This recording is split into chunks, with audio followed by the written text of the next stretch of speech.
Hi everyone, कैसे आप सब लोग। I hope all are fine. बच्चों, हमने मेटलर्जी का पार्ट 1 कर लिया था, ठीक है। आज हम मेटलर्जी का पार्ट 2 करेंगे और हम आज मेटलर्जी के पार्ट 2 में एल्यूमिनियम को बहुत अच्छे से समझेंगे, क्योंकि 10th क्लास में आपके एल्यूमिनियम की एक्सट्रैक्शन को बहुत अच्छे से एक्सप्लेन कर रखा है। तो आपके एग्जाम में क्वेश्चन भी आया हुआ है और पूछता है एल्यूमिनियम से, ठीक है। तो ये बीच में से भी कहीं भी पूछ सकता है एल्यूमिनियम। ये नहीं कि ये कहाँ से निकाला जाता है, इसके और कौन से हैं, नहीं, इसकी प्रोसेस भी पूछी जाती है। तो हम एल्यूमिनियम को अच्छे से करेंगे। अब देखो, एक्सट्रैक्शन ऑफ एल्यूमिनियम। एल्यूमिनियम का एक्सट्रैक्शन कहाँ से करेंगे? एल्यूमिनियम का एक्सट्रैक्शन एल्यूमिनियम के ओर से, ठीक है। हम एल्यूमिनियम को निकालेंगे एल्यूमिनियम के ओर से। एल्यूमिनियम के ओर की कौन सा ओर से निकालेंगे एल्यूमिनियम को? बॉक्साइट से। कहाँ से निकालेंगे बच्चों? बॉक्साइट से, जिसका फॉर्मूला कौन सा है? Al2O3 2H2, ठीक है। Al2O3 2H2। देखो बच्चों, जो हमारी 5 स्टेप प्रोसेस थी, 5 स्टेप मैंने पिछली क्लास में आपको करवा दिया था। जब तक वो लेक्चर नहीं देखा इसका कोई फायदा नहीं है। 5 स्टेप मैंने करवाए थे। जो पहला स्टेप था वो था ग्राइंडिंग, मतलब उसको पीसना। एल्यूमिनियम का ओर लिया हमने और उसको पीस दिया, ठीक है। उसको छोटे छोटे टुकड़ों में पीस दिया और ओर को छोटे छोटे जब टुकड़ों में पीसा उसको बोलते हैं ग्राइंडिंग या क्रशिंग। ग्राइंडिंग या क्रशिंग। तो एल्यूमिनियम की हमने क्या कर दिया? ग्राइंडिंग कर दी, ठीक है। जब उसकी ग्राइंडिंग की बच्चों, तो उसके अंदर देखो वाटर मॉलिक्यूल है, वो किसके फॉर्म में? मॉइस्चराइजर के फॉर्म में है, ठीक है। मॉइस्चर है उसके अंदर, नमी है उसके अंदर। तो जो एल्यूमिनियम का ओर है उसके अंदर नमी है, उस नमी को हटाने के लिए हमने क्या किया? हीट कर दिया। एल्यूमिनियम के जो ओर है उसकी ग्राइंडिंग की, फिर उसको क्या कर दिया? हीट कर दिया। और हीट से जो मॉइस्चराइजर है बच्चों, वो वेपोराइज बनकर चला गया, ठीक है। वो वेपोराइज बनकर चला गया। अब देखो, उसके अंदर जो वाटर मॉलिक्यूल थे वो चले गए। अब हमारे पास क्या बच गया? सिर्फ और बच गया। अब जो और है बच्चों, स्टेप सेकंड करेंगे। अब इसमें कंसंट्रेशन करेंगे, उस और की कंसंट्रेशन करेंगे, या फिर प्यूरिफिकेशन ऑफ और बोल सकते हो। प्यूरिफाई करेंगे और को। प्यूरिफाई कैसे करते हैं? मैंने जो पिछला लेक्चर था उसमें बताया था कि हमारे पास बहुत सारी चीजें होती हैं जब हम और को और इम्प्योरिटी को अलग करें, ठीक है। यहाँ पे हम कौन सी यूज करेंगे? इसमें देखो बच्चों, concentration and purification of ore है। इसके अंदर जो इम्प्योरिटी है ना बच्चों, एल्यूमिनियम के अंदर इम्प्योरिटी है, सैंड हो सकती है, आयरन हो सकती है और टिन हो सकती है। इसके अंदर impurity sand, iron, tin. But जो मैक्सिमम इम्प्योरिटी बताई जाती है ना एल्यूमिनियम के अंदर, वो है आयरन। मैक्सिमम इम्प्योरिटी कौन सी है इसके अंदर? आयरन, ठीक है। आयरन बहुत ज्यादा, मतलब इसके अंदर इम्प्योरिटी है आयरन की। अब देखो, कंसंट्रेशन ऑफ और है, जब हम इसको कंसंट्रेटेड करेंगे, प्यूरिफाई करेंगे, उस प्रोसेस को बोलते हैं बेयर्स प्रोसेस। मोस्ट इंपॉर्टेंट, ये नाम याद रखने बच्चों आपको, ठीक है। इसका नाम क्या है? Bears process. बेयर्स प्रोसेस किसके लिए है? प्यूरिफिकेशन के लिए है एंड इम्प्योरिटी को रिमूव करने के लिए। इम्प्योरिटी कौन सी? आयरन, ठीक है। बेयर्स प्रोसेस है। बेयर्स प्रोसेस किसके लिए यूज की जाती है? एल्यूमिनियम के लिए। क्यों यूज की जाती है? इम्प्योरिटी को दूर करने के लिए, ठीक है। अब जो ये हमारे पास और है बॉक्साइट और, इसकी हमने किसके साथ रिएक्शन करवाई? कंसंट्रेटेड NaOH के साथ। कंसंट्रेटेड NaOH के साथ। यहाँ पर जो ये प्रोसेस होगी, ये आपको प्रोसेस होने के बाद समझ में आएगी। जो हमने कल किया था केमिकल प्रोसेस, जो लीचिंग प्रोसेस थी, ये बिल्कुल सेम वही है। एक सॉल्वेंट के अंदर हमने और को डाल दिया था, ठीक है। जो सॉल्वेंट के अंदर और था वो सोल्यूबल था, इम्प्योरिटी थी वो इनसोल्यूबल थी और वो आसानी से निकल गई थी, ठीक है। तो यहाँ पे हमने जो सॉल्वेंट लिया वो कौन सा लिया? NaOH। NaOH ये मैंने कल करवाया था आपको। कौन सी प्रोसेस यूज की हमने? लीचिंग प्रोसेस या केमिकल, ठीक है। तो यहाँ पे जब हमने कंसंट्रेटेड NaOH लिया, तो इसके अंदर आयरन है अपना, वो आयरन इनसोल्यूबल होता है NaOH में। तो यहाँ पे जो आयरन है हमारा इनसोल्यूबल है, आयरन की जो इम्प्योरिटी है वो इनसोल्यूबल है, ठीक है। तो यहाँ से हमारा क्या बन गया? Sodium Meta aluminate. Sodium Meta aluminate और वाटर मॉलिक्यूल, ठीक है। तो जो आयरन है इनसोल्यूबल है, तो हम इसको बच्चों अच्छे से फिल्टर पेपर से अलग कर लेंगे, ठीक है। इनसोल्यूबल है, फिल्टर पेपर में डाला पूरा, और आयरन ऊपर रह जाएगा और जो नीचे है सोल्यूबल पार्ट है वो नीचे आ जाएगा। तो ये क्या है हमारे पास? हमने क्या कर लिया? इसको आयरन से अलग कर लिया, ठीक है। इम्प्योरिटी से एल्यूमिनियम को हमने क्या कर दिया? अलग कर दिया। अब जो हमारे पास ये बना है सोडियम मेटा एल्यूमिनेट, इसको हमने डाइल्यूशन कर दिया, इसको डाइल्यूट कर दिया, इसके अंदर बहुत सारा पानी डाल दिया। क्यों डाला? क्योंकि देखो इसको NaH बेस की फॉर्म में बनाना था, हमें एल्यूमिनियम को भी तो अलग करना है, इससे भी तो अलग करना है। आयरन एक इम्प्योरिटी थी जो इसको छोड़ नहीं रही थी, उसको छुड़वाने के लिए हमने सिंपल डाला NaOH, ठीक है। लेकिन हमें NaLO2 से भी तो एल्यूमिनियम को अलग करना है, तो इसमें हमने डाइल्यूट कर दिया। डाइल्यूट करते ही ये क्या बन गया? NaOH। NaOH पता आपको जल्दी बन जाता है, और क्या बन गया? AlOH की होल थ्राइस PPT की फॉर्म में, AlOH की होल थ्राइस PPT की फॉर्म में। फिर से अगर ये हमारे पास PPT की फॉर्म में फिल्टर पेपर से इसको अलग किया, हमारे पास PPT आ गया। अब इस PPT को हम सुखा लेंगे, ठीक है, इस PPT को हम सुखा लेंगे और इसको 1000 डिग्री सेल्सियस बहुत ज़्यादा टेम्परेचर के ऊपर इसको लिग्नाइट कर देंगे, गर्म कर देंगे। उससे हमें क्या मिल जाएगा? एल्यूमिना। उसे हमें क्या बन जाएगा? मिल जाएगा बच्चों एल्यूमिना, और वाटर मॉलिक्यूल रिमूव हो जाएगा, Al2O3 बन जाएगा, एल्यूमिना मिल जाएगा और वाटर मॉलिक्यूल रिमूव हो जाएगा।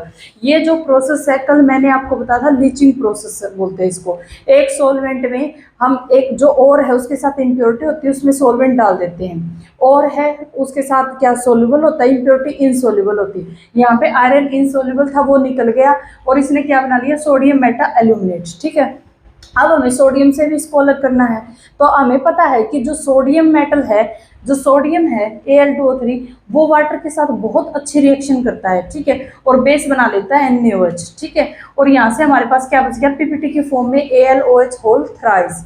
अब जो हमारे पास PPT की फॉर्म में जो बचा है, इसको हमें गर्म करना, सुखाना है, फिर इसको 1000 के ऊपर गर्म करके हमें क्या मिल जाएगा? एल्यूमिना।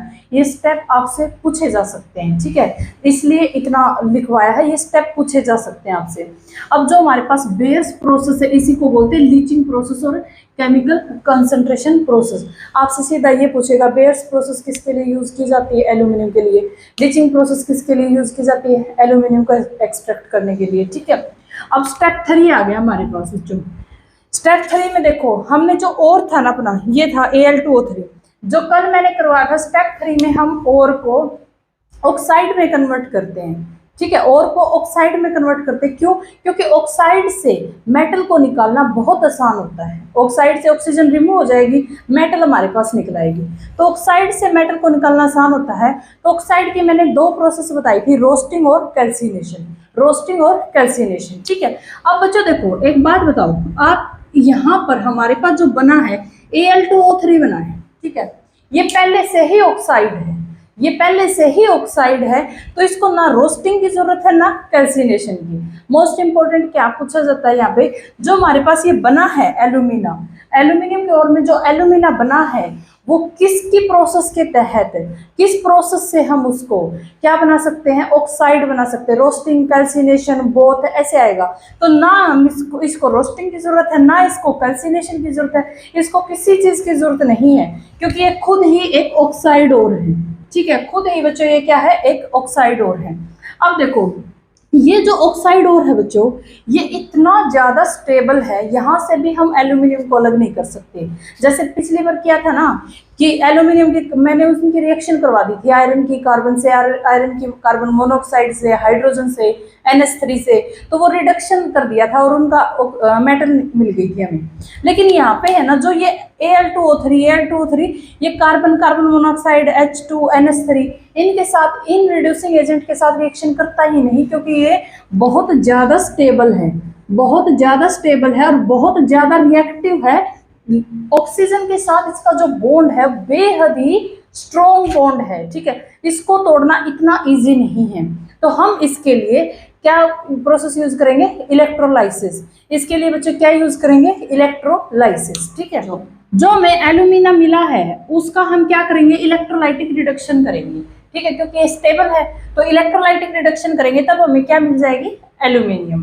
अब जब हम इलेक्ट्रोलाइटिक रिडक्शन करेंगे तो उसमें आपको पता है कि एक बीकर लेंगे, बीकर में एक कैथोड एक एनोड, ठीक है, कैथोड के ऊपर नेगेटिव चार्ज, एनोड के ऊपर पॉजिटिव चार्ज। अब जो एल्यूमिनियम है, यहाँ पे एल्यूमिनियम क्या पॉजिटिव में होगा और ऑक्सीजन क्या होगा? नेगेटिव में, Al3 पॉजिटिव O2 नेगेटिव, ठीक है। तो एल्यूमिनियम कहाँ जाएगी? कैथोड की तरफ, नेगेटिव की तरफ, और जो हमारे पास ऑक्सीजन है वो कहाँ जाएगी? एनोड की तरफ। तो ऐसे हम इसको एल्यूमिनियम को अलग कर सकते हैं।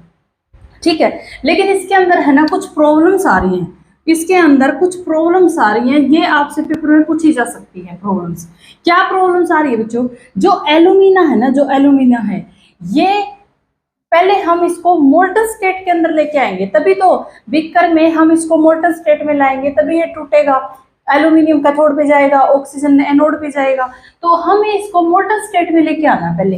लेकिन प्रॉब्लम ये है कि ये इतना ज़्यादा स्टेबल है कि मोल्टन स्टेट में आने के लिए इसको इतना टेम्परेचर देना पड़ेगा, 2050 डिग्री सेल्सियस। इतना टेम्परेचर मतलब बहुत ज़्यादा एक्सेसिव टेम्परेचर है ये। फिर भी अगर ये दे दिया, ये टेम्परेचर देने के बाद भी हमने अगर इसको मोल्टन स्टेट में कन्वर्ट करना चाहा, तब भी क्या होगा, इतने टेम्परेचर के ऊपर आते ही एल्यूमिनियम है, जो एल्यूमिनियम वो वेपर बन के उड़ जाएगी। ठीक है, तो प्रॉब्लम है। दूसरी प्रॉब्लम है, इतना ज़्यादा टेम्परेचर देंगे तो इसका मतलब एनर्जी का भी लॉस होगा। मतलब एल्यूमिनियम इतनी महंगी नहीं है जितनी ये महंगी प्रोसेस है। ठीक है, तो उस टाइम क्या था, एल्यूमिनियम का हम नहीं निकाल पाए ऐसे। ठीक है, सेकंड प्रॉब्लम क्या आई बच्चों कि जो Al2O3 है वो एक बैड कंडक्टर है, मतलब गुड कंडक्टर नहीं इलेक्ट्रिसिटी का, नॉन इलेक्ट्रोलाइट है, टूट तो रहा ही नहीं, नॉन इलेक्ट्रोलाइट है और बैड कंडक्टर है।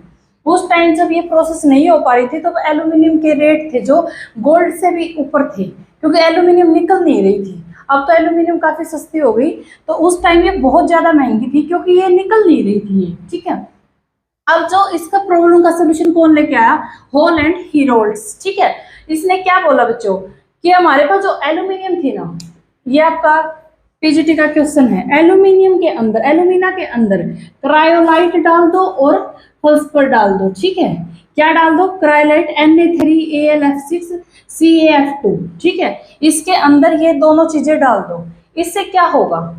हमने ये क्रायोलाइट क्यों डाला है, क्रायोलाइट इसलिए डाला है क्योंकि जब ये क्रायोलाइट डाला तब इसने इसके जो मेल्टिंग पॉइंट था, जो इतना ज़्यादा मेल्टिंग पॉइंट था 2050, इसको एकदम से 950 डिग्री सेल्सियस कर दिया। मतलब ये इतना ज़्यादा मतलब मेल्टिंग पॉइंट था इसका, इसको इसने एकदम से कम कर दिया। तो इस हमने इसमें क्या डाला, क्रायोलाइट। फिर दूसरा इसने क्या किया, इसने इसकी कंडक्टिविटी को बढ़ा दिया। ये बैड कंडक्टर है इलेक्ट्रिसिटी का, और ये गुड कंडक्टर क्योंकि इसके अंदर इतने आयंस हैं, इतने आयंस से टूटेंगे, Na positive, Al3 positive, F negative, इतने आयंस से तो इस इलेक्ट्रोलाइटिक कंडक्टिविटी को बढ़ा दिया इसने। ठीक है, increase conductivity. Cryolite best conductor है इलेक्ट्रिसिटी का क्योंकि आयंस इसके अंदर इतने हैं, टूट जल्दी जाता है, बेस्ट कंडक्टर है इलेक्ट्रिसिटी का। CF2 क्यों डाला बच्चों, क्योंकि देखो इसके पास Ca2 पॉजिटिव बहुत छोटा सा आयन है, फ्लोरीन नेगेटिव में बहुत छोटा आयन है, ये उस सोल्यूशन के अंदर घूमते रहेंगे तो ये कंडक्टिविटी को बढ़ा देते हैं। ठीक है, इंक्रीज कंडक्टिविटी। और ये किसकी तरह बिहेव करता है, एज ए सोलेंट। देखो ये थोड़ा मुश्किल आता होगा आपको कि कंडक्टिविटी को कैसे बढ़ाएंगे, हम इलेक्ट्रोकेमिस्ट्री पढ़ेंगे ना तब आपको अच्छे से समझ में आ जाएगा। बस थोड़ा सा ये दिमाग में रखो, जो आयंस होते हैं वो कंडक्टिविटी को इंक्रीज करते हैं, क्योंकि आयंस है इस साइड जाएंगे इस साइड जाएंगे, कंडक्टिविटी को बढ़ा देते हैं। उनकी मोशन ज़्यादा होगी तो कंडक्टिविटी ज़्यादा होगी। ठीक है, और इसमें मोशन थी नहीं, ये टूट नहीं रहा था, तो ये क्या था, नॉन इलेक्ट्रोलाइट था, नॉन बैड कंडक्टर था। ये टूट रहे हैं तो ये गुड कंडक्टर है। ठीक है, तो बच्चों अब हमारे पास कौन सी प्रोसेस है, हॉल हीरोल्ड प्रोसेस। ठीक है, इसके अंदर जो इलेक्ट्रोलाइट कौन से लिए हैं, Al2O3, Na3Al6 क्रायोलाइट और फेल्सपर। ठीक है, CaF2। और ये हमने क्या ले लिया बच्चों, एक बीकर ले लिया। यहाँ पे हमारा क्या है, कैथोड। कैथोड की जो इस किससे बनी होती है, कार्बन से, और ये भी किससे बना रखी है हमने, कार्बन से, एनोड की। ठीक है, और यहाँ पे हमारे पास है इलेक्ट्रोलाइट। तो ये इलेक्ट्रोलाइट है यहाँ पे, और जो यहाँ पे ऊपर डाल रखा हमने, ये डाल रखा पाउडर कोक, पाउडर कोक। ठीक है, पाउडर कोक के बच्चों यहाँ पे फंक्शन है, दो फंक्शन है, समझाती हूँ अभी। जब हमने यहाँ से हीट किया ना, हीट किया सिस्टम को, तो यहाँ से हीट किया तो हीट निकलनी स्टार्ट हो जाएगी, इससे इलेक्ट्रोलाइट से हीट निकलनी स्टार्ट हो जाएगी in the form of radiation. ठीक है, तो ये किसने हीट को किसने प्रिवेंट किया, हीट को प्रिवेंट किया पाउडर कोक ने। इसने हीट को बाहर नहीं जाने दिया, पाउडर कोक ने यहाँ पे क्या कर लिया, हीट को प्रिवेंट कर लिया। ठीक है, एक फंक्शन तो इसका ये है, दूसरा फंक्शन अभी बताऊंगी मैं, आगे आएगा। अब जब इलेक्ट्रोलाइट को इसने हीट किया, तो जब यहाँ पे इलेक्ट्रोलाइट को ये है अब मोल्टन स्टेट में किस टेम्परेचर के ऊपर आ जाएगा, 950 डिग्री सेल्सियस। क्यों, क्योंकि हमने क्रायोलाइट डाल रखा है। इनका रेशियो पूछा जाता है बच्चों, इनका रेशियो 1:3 3:1, ठीक है, 1:1:3:1। अब ये पूछ रखा है कि इसको 3 क्यों डाला, क्योंकि इसी ने तो इसका जो टेम्परेचर है, जो इतना हाई टेम्परेचर था मोल्टन स्टेट का, मतलब इसका मेल्टिंग पॉइंट जितना हाई था उसको कम किया है। इसी ने तो क्रायोलाइट ने तो इसका मेल्टिंग पॉइंट को क्या किया है, कम किया है। तो इसको हमने कितने अनुपात में डाला, 3 अनुपात में, ठीक है। तो ये प्रोसेस आपको दिख गई होगी। यह यहाँ पे कैथोड है, यहाँ पे एनोड है। अब बच्चों देखो, हमारे पास जो आयंस है ना, आयंस वो कौन से हैं, आयंस कौन से हैं, यहाँ पे क्या है, Al2O3 है, Na3Alf6 है, CaF2 है। आयंस तोड़ने आते होंगे, नहीं आते तो इलेक्ट्रोकेमिस्ट्री में तो बहुत अच्छे से आयंस को तोड़ेंगे।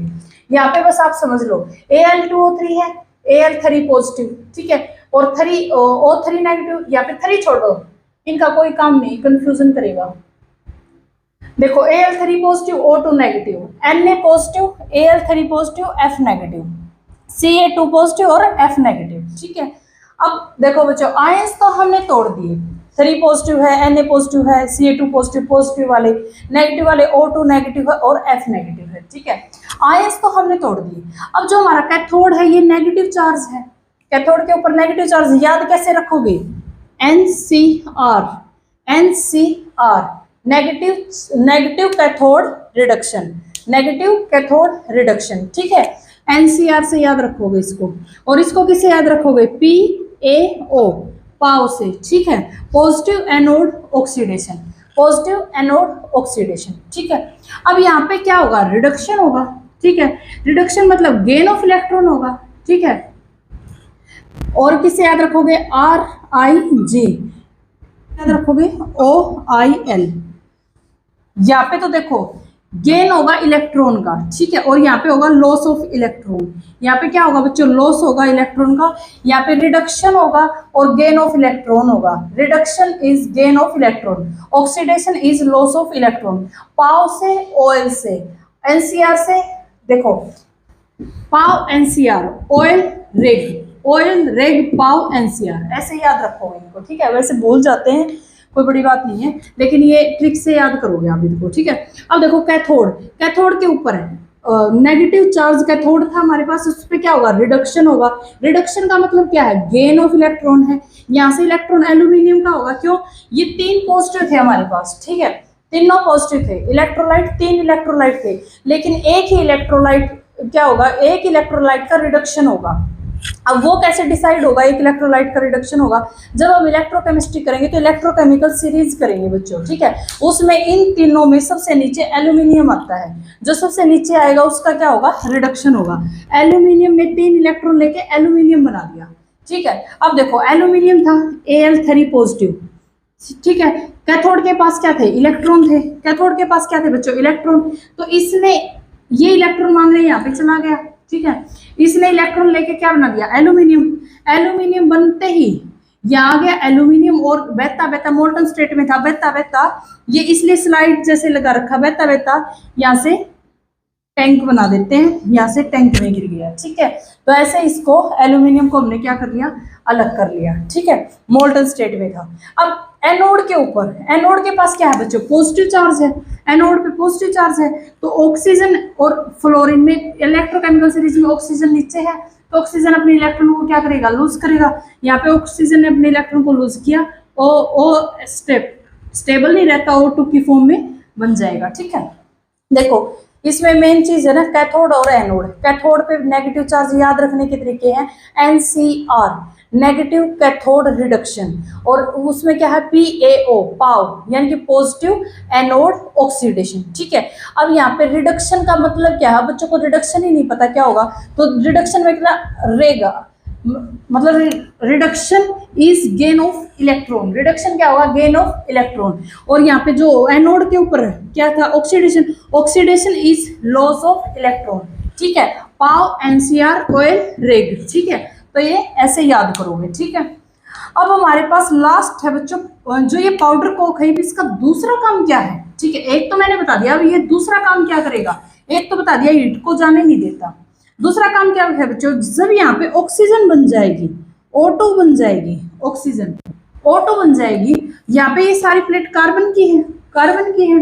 तो ऑक्सीजन और कार्बन के बीच में बहुत स्ट्रॉन्ग बॉन्ड बनता है, और ऑक्सीजन है कार्बन को क्या करती है, जला देती है। ऑक्सीजन एक अच्छा कंबस्शन करती है, कार्बन का कंबस्शन करती है, और वो प्रोसेस बहुत ही ज्यादा एक्सोथर्मिक प्रोसेस होती है। जब ऑक्सीजन ने कार्बन को जलाया तो CO2 के फॉर्म में बाहर निकलेगी, तो बहुत ही ज्यादा एक्सोथर्मिक है, इतनी ज्यादा एक्सोथर्मिक है कि ब्लास्ट कर सकती है।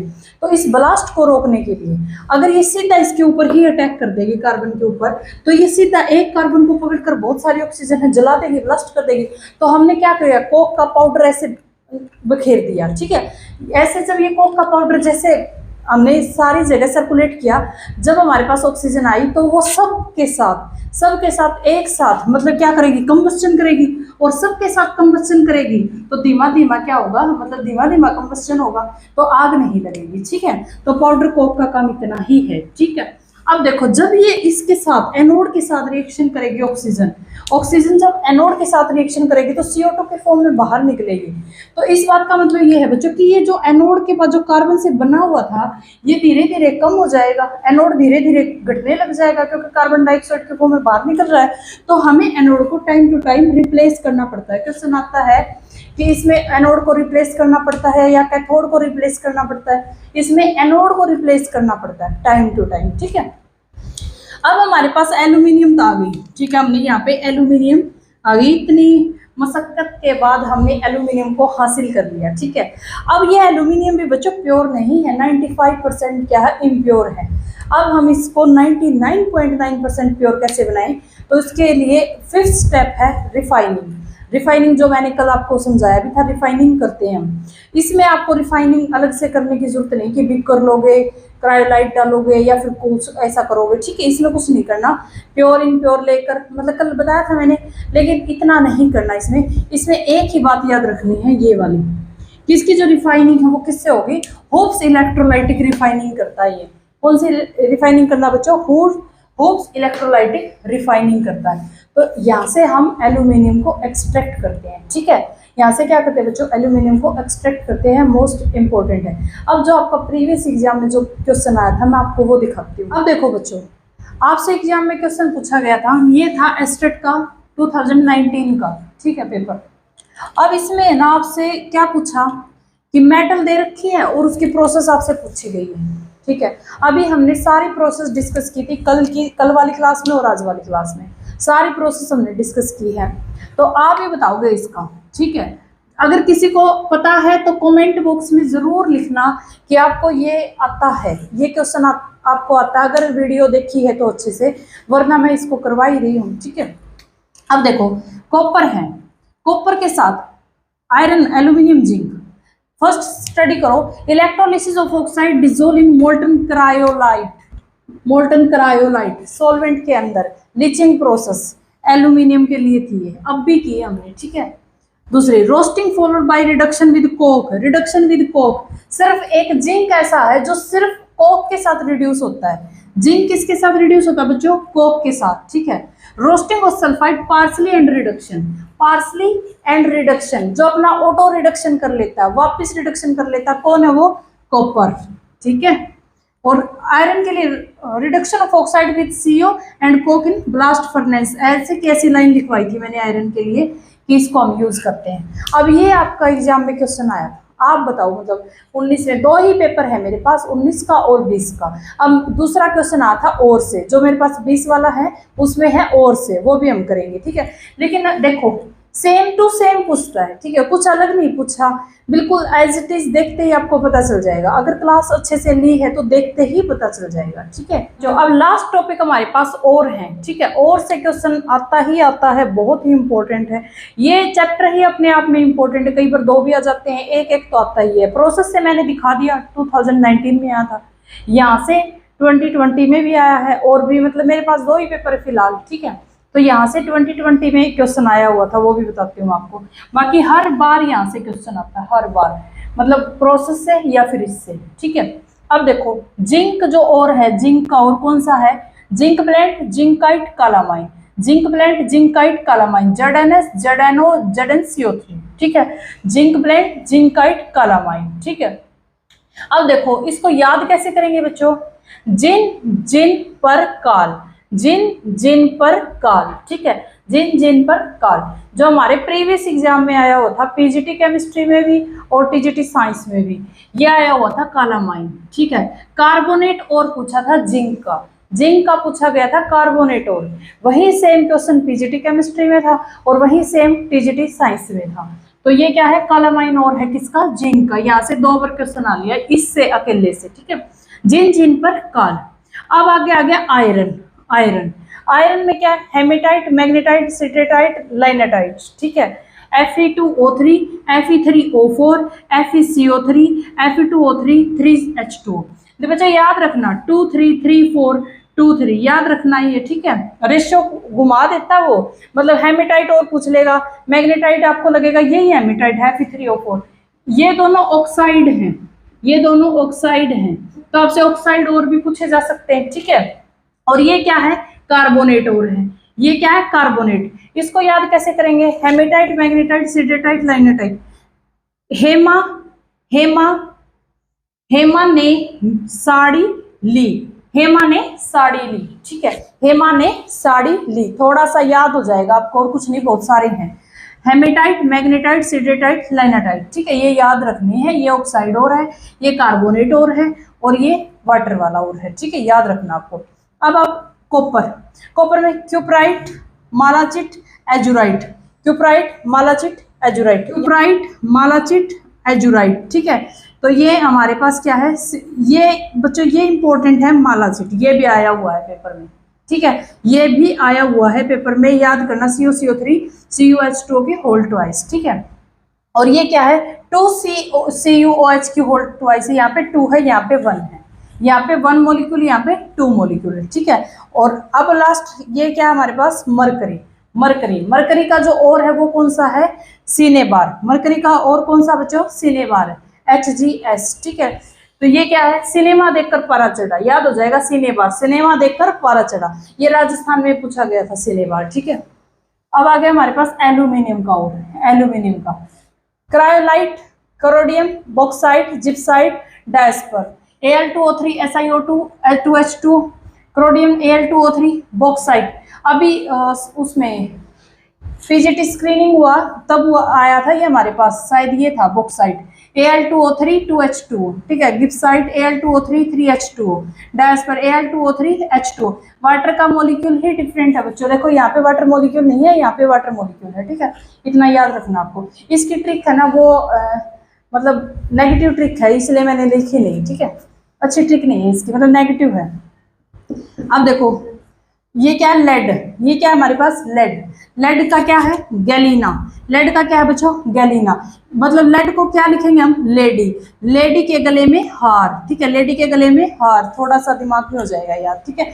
PPS ये भी इंपॉर्टेंट है, ये भी मतलब प्रीवियस एग्जाम का ही पेपर है, अपना नहीं और एग्जाम का, ठीक है। अब आ गया हमारे पास कैल्शियम, कैल्शियम, ठीक है, तो कैल्साइट, डोलोमाइट, जिप्सम, ठीक है। जिप्सम का बच्चों बहुत ही इंपॉर्टेंट है जिप्सम, क्योंकि जिप्सम का फॉर्मूला काफी बार पूछा गया है पीजीटी में, क्योंकि पहले ये पीजीटी में पूछा जाता था, अब पीजीटी में ये क्वेश्चन कॉमन हो गया, ठीक है, जिप्सम सबको पता है, अब थोड़ा टीजीटी की साइड आ गया है क्वेश्चन। तो CaCO3 2H2O, अगर मैं इसको हीट कर दूं तो CaCO3 हाफ H2 मॉलिक्यूल बच जाएगा, ये है बच्चों प्लास्टर ऑफ पेरिस, इसको क्या बोलते हैं, प्लास्टर ऑफ पेरिस, ये भी इंपॉर्टेंट, सिंपल फॉर्मूला पूछेगा जिप्सम में और प्लास्टर ऑफ पेरिस में, फॉर्मूले पूछ लेगा, मैच करवा देगा आपसे, ठीक है, थोड़ा दिमाग में रखना है। तो इसको कैसे याद करेंगे, कैल्साइट को क्या बोलते हैं, कल, डोलोमाइट को डोले, जिप्सम को जीप, कल डोले जीप में, कल डोले जीप में, ठीक है। अब देखो मैग्नीशियम, मैग्नीशियम का क्या है, magnetite MgCO3, dolomite CaCO3 MgCO3, एक ये है, ये थोड़ा हाँ याद रखना आपको, ये भी मैंने कहीं देखा था, ये आया हुआ कार्नलाइट, ठीक है, इसको याद कैसे करेंगे, मैग्नीकार, मैग्नेटाइट, डी से डोलोमाइट, तो ये से कार्नालाइट, ठीक है, कार से कार्नालाइट, ठीक है। अब आ गया हमारे पास टिन, अब क्या आ गया बच्चों हमारे पास टिन, ठीक है, कास्ट्राइट्स, टिन से बना लो टीना, टीना को, टीना ने कसकर रस्सी पकड़ी, कुछ भी पकड़ा टीना ने कसकर, ठीक है, तो ये हमारे पास याद हो जाएगा आपको, ठीक है। अब आ गया हमारे पास क्रोमियम, क्रोमाइट, ये पूछे नहीं गए बच्चों, लेकिन क्या पता पूछे जाए, ठीक है। और आप बोलो मैम ने लिखवाए नहीं, तो मैंने तो लिखवा दिए। पूछे जाते हैं ये मोस्ट इंपॉर्टेंट, यहाँ तक मोस्ट इंपॉर्टेंट, ठीक है। ये पूछे नहीं गए हैं अब तक, मैंने कहीं नहीं देखा इनको, ठीक है। क्रोमाइट, नाइट्राइट और कलनाइट, ठीक है। इन नाइट लाइट गई, नाइट से नाइट्राइट, कलनाइट से लाइट, ठीक है। और निकिल का क्या है, मिलीराइट, NIS, मिलीराइट। बच्चों जितने और बनते थे मैंने सारे लिखवा दिए, ठीक है। बाकी जो और मतलब इससे डीपली तो और तो कितने भी हो सकते हैं, और की तो कमी नहीं है। लेकिन अगर आप PGT केमिस्ट्री की तैयारी करते होते तो मैं एक दो और ऐड भी करवा देती, ठीक है। लेकिन TGT साइंस के लिए तो मोर देन सफिशिएंट है, ये मोर देन सफिशिएंट। ये तो मुझे नहीं लगता कि आएंगे, लेकिन भाई मैंने लिखवा दिए, ठीक है, अपनी ड्यूटी पूरी की है। लेकिन इम्पोर्टेंट ये है, ये वाला सेक्शन बहुत ज़्यादा इम्पोर्टेंट है, आपको अच्छे से याद करने हैं। 1 नंबर इस बोर्ड से आपको मिलेगा, ठीक है। हर बार एक नंबर का यहाँ से क्वेश्चन आ रहा है, प्रोसेस से भी आ रहा है और यहाँ से और से भी आ रहा है, ठीक है। और जो पूछा गया था मैंने 2 बार बता दिया आपको, ये पूछा गया था, वो सीधा क्वेश्चन ये था कि जिंक का कार्बोनेट और बताओ, और तीनों ऑप्शन में थे, ठीक है, तीनों ऑप्शन में थे और नन ऑफ दिस था, ठीक है। तो क्वेश्चन ये था, वहां का प्रोसेस का क्वेश्चन मैंने आपको दिखा दिया, 2 ही पेपर थे मेरे पास, तो 1 नंबर आपको यहाँ से मिल जाएगा। हमारा मेटलर्जी कंप्लीट हो गया। अगर कुछ बचेगा इसमें तो ऐसा नहीं है, कंप्लीट होने का मतलब ये नहीं कि मतलब कुछ रहता है तो फिर भी मैं वीडियो नहीं बनाऊंगी। आप मुझे बता सकते हैं अगर कुछ भी चीज़ रहती है। बाकी मेरी तरफ से ये चैप्टर कंप्लीट है, कुछ रहेगा तो फिर वीडियो आ जाएगी, कोई बात नहीं उसकी, तो ठीक है। तो अब मिलते हैं नेक्स्ट वीडियो में। Thank you so much.